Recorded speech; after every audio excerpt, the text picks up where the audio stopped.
Friend's feet were killing her, her back hurt, their muscles hurt the leave-in here our shirt. At this point, her planetary military command had assured her that human basic training would be a cakewalk, and all she had to do was bring back their training secrets to strengthen their own military. At this point, she was sure she had been set up, friends it out painfully as she came down onto the ground, not even bothering to swish her tail out of the way. As she sat beside hers, Rin and him, Mill were also crashing to the ground, though him Mill came back down into the grass, his human rucksack wobbling on his soaking wet back and riffle clattering on the ground. Frin was one of the Pile semi-bestial race of aliens that hailed from Dagar. Prime her people were one of snout and paws, and the humans kept calling her a furry no matter how much she tried to get them. Not to while her fur was a dull yellow, it was not uncommon on her planet, and she didn't understand why the human skept snickering. Zrin was a Kara lizard like peoples that the human skept comparing to cobras. The little snakes and the carrion people shared the broad hoods around their heads, and the foe Arkatongs, despite the fact they had legs and feet much like the humans themselves. Shamil was a PO, a shorter multicolored race of peoples from Pan 4, despite being a slender athletic race that held deeply colored pupils, size they had pointed ears and shared many features of the humans as well. This led to much teasing of him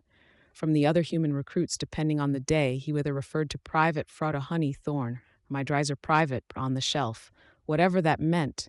There had been more names, but it appeared the other humans felt need to row them down. This kind of thing appeared common around humans, and they made fun of themselves to a far sharper degree, as if they were taking it easy on these otherworldly races, but still making sure they were included in this odd ritual. Fryn looked around at all the other members of her people and the races from other planets, and frowned at how hard they were all flagging they had all been sent down here to this forsaken wretch of a planet to try and pass human boot camp patrial that all new human soldiers went through, towed out the weak from the strong. It would be their job to, after the end of the training, assimilate said training into the already anachronisms of their own worlds. Says Earth was outputting some of the toughest and deadliest fighters amongst the stars. Their training even made the Demir pale in comparison, and they were an insectoid people who had sides on a second pair of arms were being the key word.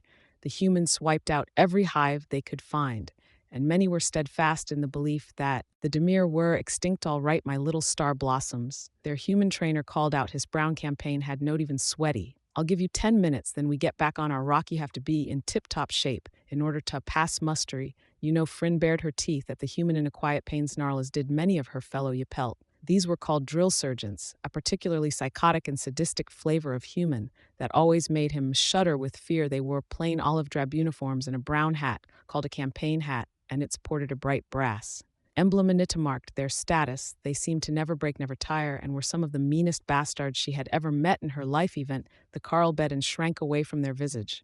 When Carl had flared his hood at a drill sergeant, even baring his fangs, and the human had beat the car lack within an inch of their life, it wouldn't have been so bad if the Carl hadn't tried to start the fight in the first place, trying to slash at the human.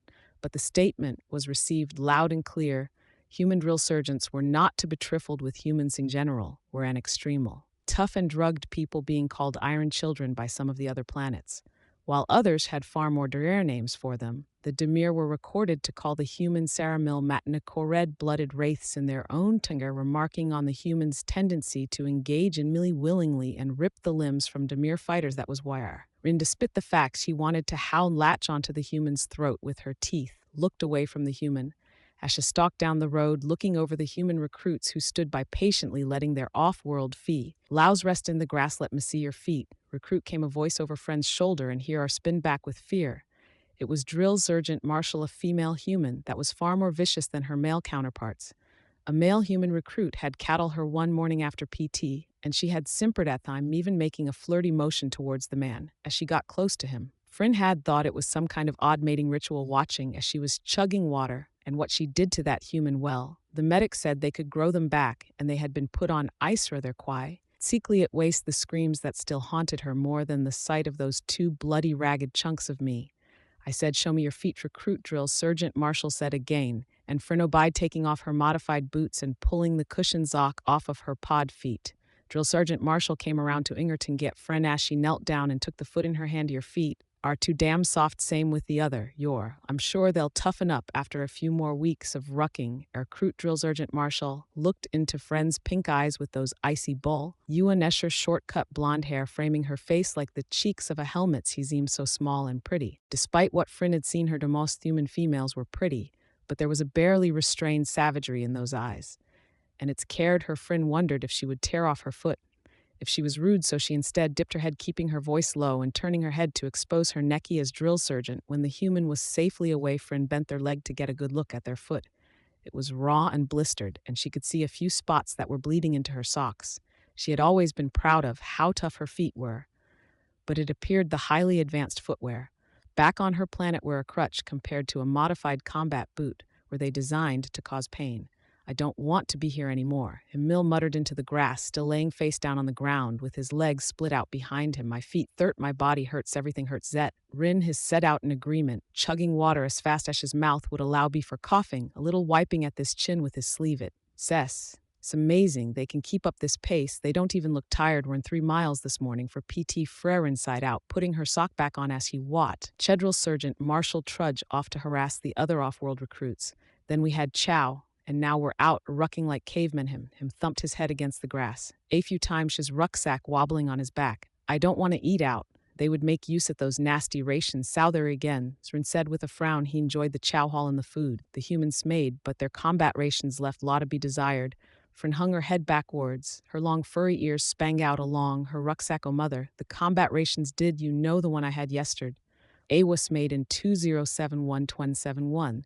That's nearly Arlick at this point. It belongs in a museum. Frinzet, Rin and him Mill continued to bemoan their situation until they were all called back up onto their feet. Only 6 more miles to go. Me little alien minions, come on now. Up and at my humans are jetting cold. Drill Sergeant K called out, spitting out a stream of juice into the grass. Fring groaned as she stood as Zet Rin, and they both hauled him back onto his feet, the 5'3" looking like he could die standing as they continued to trudge. Down the gravel road, Frin looked over towards the humans. They were walking along easily even after all the miles they had already marched, and she noticed their rucksacks were larger than her own. She grimaced, bearing one of her long canine, then looked back towards the long string of struggling off-worlders ahead of them. If the other humans had been veterans, so well within season, she would have been less frustrated with the experience. However, the humans next to her were pure civilian fresh recruits that had simply been following the mandated workout regimes. Oh, the human governments. She breathed in deep, smelling the mulch. She was surrounded by bakers, mechanics, teachers, artists, farmers, hunters, professional drivers that smell cleaner, leather workers, coffee, baristas, and even pizza boys. She could still smell the cheese and tomatoes on them. Event this far into training, and it made her stomach growth. There had been more off-worlders than what currently remained. Hell, the group still left behind was only 200 strong, a fair jump from 2,000 that had started this training cycle. They were supposed to only fall out in A's and 2Z's instead. Her fellow citizens of the stars shed fallen outing groups of hundreds, some note been lasting. The first few weeks of mostly hazing and getting yelled at Frin was shaken out of her, memories by the humans starting to sing in Cherold here. Shira's going back in annoyance. The humans always liked to sing when things were miserable, even now when it was nearly 90 Earth degrees outside and the blazing sis start be aiming down at them from on high. How they could find the mind to sing under such conditions was beyond her, and from the narrowed eyes of her fellow citizens of the stars, she had to imagine they were just as annoyed as she was. The next 6 miles fell to like they went in forever, and when the concrete earthworks of a training site loomed out from a bend in the road, Fern felt their heart drop. They made us. We walked to our training site. Mill cried out, this face, trailings wet as his bright orange pupil says dulled down in color.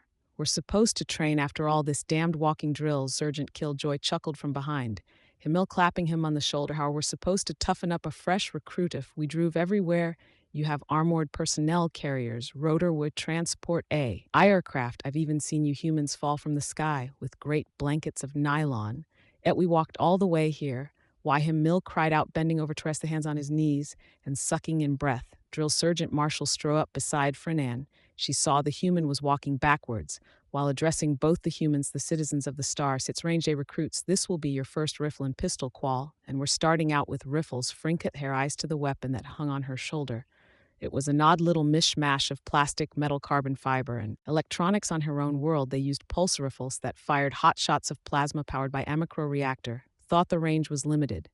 The point-propelled darts of metal via magrail, again powered by their own flavor of microreactor, but they were slow to fire, having to reload charge and fire from a caned magazine.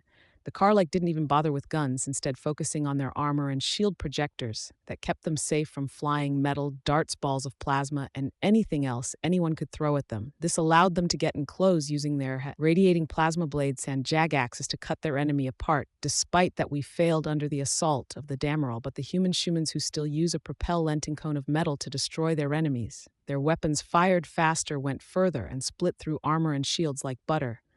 Even as Fryn looked at the Rifle XC1 Lancer, she couldn't help but frown. At a integrally suppressed semi-cases ammunition, digital ranging computer, single-burst and automatic firing selector, and a 30-round magazine, it was practically Neolithic. They Ilhatalug for a Baywantanite, and they expected their troops to fix the long blades on to the end and then use the rifle like a spear. How in the stars did human skill off? The demure Fryn muttered to herself, but limped forward with the line of recruits towards the gun range, with rucksacks due and have units set up. They were all brought around to the range itself. It was as low-tech could be, just sandbag dugouts and electronic targeting systems that told us small data. Slate where the round had landed, friends stared out to the target, some as far away as 60. Zero man turned to him. Mill, they can't be serious as the grave him. Mill sighed out, this rifle nearly a stall. As she was, human scan put one of these caseless rounds into the forehead of a target at 600. Using their targeting computers, they can punch holes in a target at 300. Using their iron sights, they what Zetrin has said, looking down at this rifle in confusion. Him.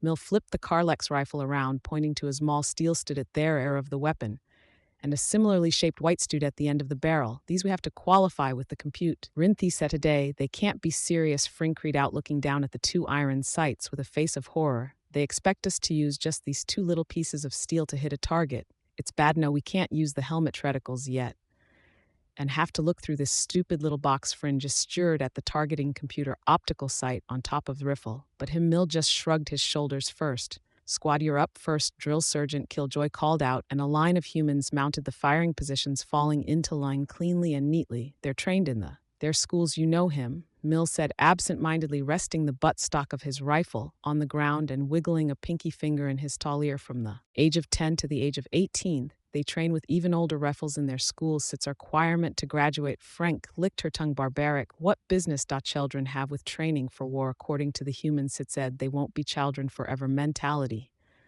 Mill replied, flicking the gun on his pinky off into the grass. Friends saw this and raised her bush eyebrows. When you first got there, you used to only do that in the comfort of the showers with your ear picks. We used to have time for. Rhythm. Mill grumbled, though Fryn was pretty sure the humans were rubbing off on the point as the humans took up positions and waited for the go-ahead. Other troopers who staffed the range walked out from the concrete bunkers and viewing rooms, many of them holding their own rifles. Friends saw they were mostly insurgents and the like, and they all took up a position between two shooters. What are they doing? Zetin asked with a tilt of his hooded head. 10 rounds at 600. Pause and wait for further instructions when fire order is complete. Range is hot. A voice rang out from over the intercom, and the first human fire dash. OT downrange, the tracer floating through the air, with its macked about the chest of a target at 600 manned. Nearly every star citizen watching felt a desire to shrink backwards. She just did it in one go. Freen asked aloud here, are spurking and falling down out of a shared expression of fear and curiosity. All of them took a few steps back in a staggered recoil when Nenko, standing between the shooters, began to fire down around the prone recruits, spattering their faces with mud, foliage, and dirt. Move, and you will died. Real Sergeant Killjoy called out, pressing a mic against his throat and his voice booming around the mall. Do not flinch, do not jerk your head, stay on target. Himmel stumbled backward a few more steps when Drill Sergeant Marshall, a burst of automatic fire, trace around a human's head, even as she fired and barely missed the fourth shot on his target. They're mad. The humans were not done as barrels of cruiser mortar weapons swung out of the bunker with concussive booms. They launched mortar rounds shy up into the air, and they came down only 50 mo away from the recruits. All the star citizens flew to the ground. Their rounds came down out of their shallow arse, exploding with plumes of dirt and soil. What are they doing, Zet? Rin shrieked, trying to hug the ground as tightly as she could. Why are they using explosives? A human staff member who had remained standing the entire time looked down at Ring, giving him a playful kick with his boot. Quit hiding down there. Those are just training rounds. There isn't even shrapnel. Last the human ranges staff fired around the humans, and the training rounds, apparently made of a soft plastic, exploded in the distance. The recruits fired on going to a different target when the ranger staff called out for them to do so. All of the human recruits went through their first go, most of them qualifying the first time around, and it came down to the non-humans to have their go. Friend watched the ranger staff pour bags of sand around the firing positions, steeling herself for the noise when she heard a whimper behind her. She turned, seeing one of her fellow to row down her weapon and shrink down towards the ground. The two males beside her kept their ears back and didn't look at her. Looking elsewhere, Friend has said other, stomping over to the blue fury and giving her a swift kick to thigh. "Stand up. You can't embarrass us like this. They're going to shoot at us," they all wailed, cowering and shaking with unbridled fear. "They're going to shoot at us and explode the ground around you. It was supposed to be easy. It was just supposed to be easy. Get up, you sirt." Friend snarled, giving her another two hard kicks before snatching her by the back of her uniform and hauling her off the ground. "Get up, you will not embarrass us, sir. And now you will not on." They all howled even as Friend continued to slap and hither. The other males looked away. It was her duty to discipline the female, not their sit was they. Paul Friend picked up the XE1 Lancer from the ground and shoved it in. Ta the Bluey's arms, snatching her up by here. "Arsh, hold that rifle. And do the training. We've come this far, and we will not falter when it is time. Make this moment or stand up." And whimpering, Friend released here ours and turned around as the other eel shakily straightened up, sniffing, and rest shouldering the weapon. When she fully turned around, Friend found herself staring into the eyes of Drill Sergeant Marshall. The human was so close that could feel the woman's breath rustling the fur on her snout, and she swallowed. Drill Sergeant Marshall grinned. "Fawn Knight." Liar eye so predatory that Friend thought she was in trouble. Her voice was low, just low enough to where only she words, "That is what I'm talking about. Furry, keep your people in line and show no veer. There is leader material in you, and by God I will rip it out of you and make you wear it." Friends wallowed suddenly quite hot under that uniform, but nodded yes. Urgent. Friend's iron resolve had steeled the rest of they Paul, causing both the Carlin Po to steel themselves as well. Even though nearly 40 of them were about to quit right then and there, Friend was shoved forward by Drill Sergeant Marshall. "You first, Furry, you. And you two don't stand behind that damn Carlick. I can see your rears." The human began shoving off-worlders forward toward the range until the bays were full, and again the staff took their positions standing above they. "Carlin Po shooters with magazines fully loaded. Those are just blanks, right?" Friend heard him. Millis from a few spots down the human range. NCO took out his magazine and showed the PO what was inside, and Friend heard him Mel's sharp intake of breath. "Don't jerk, don't move, and you'll be fine," the NCO said, then slapped the magazine back into place. 10 rounds at 200. Pause and wait for further instructions. When fire orders range is hot, don't take too long out the relians. The voice called out, and Friend narrowed her eyes. At that one word, she didn't like being called an alien. Always sounded super rude and generalizing. She barked out in Sarper. When the NCO next to her fired around, right in front of her hands, spattering her fur and eyes with sand. Friends puttered, blinking the sand from her eyes. There was afterward above her, and the NCO move. Edaway replaced by the boots she knew to be Drill Sergeant Marshall's. "Fire your weapon, your pill." The human woman roared, firing a burst of rifle rounds into the sand just near Frank. "Head, fire your weapon. Enemy is coming till your corpses. Shoot, shoot. And kill." Friend shook her head, ears perked, and trying to keep down tears of panic as she looked through the opticon. The rifle. The computer was triangulating her shot when a boot crashed against the rifle. Drill Sergeant Marshall kicking the optic right off the top rail. Friend watched the little Tambooks cart wheel off down there. Anjan, she whipped her head around to stare up at the human in shock. "Fragmentation has destroyed your targeting opticus, your iron sights, and destroy the enemy." Drill Sergeant Marshall screamed, her broad smile threatening as she fired 2 more shots into the ground near Friend. "Shoots. Hoot, goddamn it." Friend got back down behind the rifle in a panic, her eyes and fur covered in sand from the humans shooting close to her, and tried to align their on-sights. Her own people's weapons fired themselves, locking onto a target via the AI within the rifle itself, knowing Friend from foe and telling the shooter when it was safe to pull the trigger here.